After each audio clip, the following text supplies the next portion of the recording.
രാമേന്ദ്രേട്ടൻ വയനാട് ജില്ലയിലെ മുള്ളക്കുറുമ വിഭാഗത്തിലാണ്. അദ്ദേഹം 600ഓളം ലളിതഗാനങ്ങൾ എഴുതിയിട്ടുണ്ട്.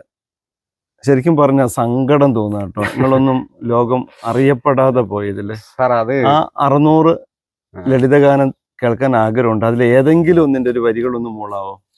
പിന്നെ അതില് സാറേ പറയുകയാണെങ്കിൽ, പൂവും പ്രസാദവും ഏന്തി മെല്ലെ അമ്പല നടയിറങ്ങി, ആലിൻ കൊമ്പിലെ കിളിമകളെന്തേ അങ്ങനെ എന്തൊക്കെയോ ഒരു വരികളാണ്, അത് മറന്നുപോയി.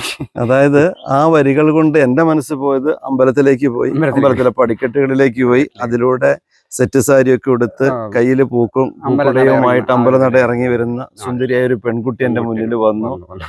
ആല് വന്നു, കിളികൾ വന്നു.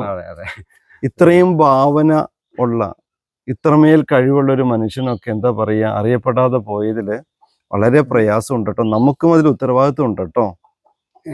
ഇനി വൈകിട്ടൊന്നുമില്ല. ഇംഗ്ലീഷിലൊരു ചൊല്ലുണ്ട്, well begun is half done. ശരിയായ തുടക്കം തന്നെ പകുതി വിജയമാണ്. അപ്പൊ പകുതി വിജയിച്ചു, നമ്മൾ തുടക്കം ഇവിടെ തുടങ്ങി. ഇനി എഴുതണം, മലയാള സിനിമയ്ക്ക് വേണ്ടി കഥ എഴുതണം, പാട്ട് എഴുതണം.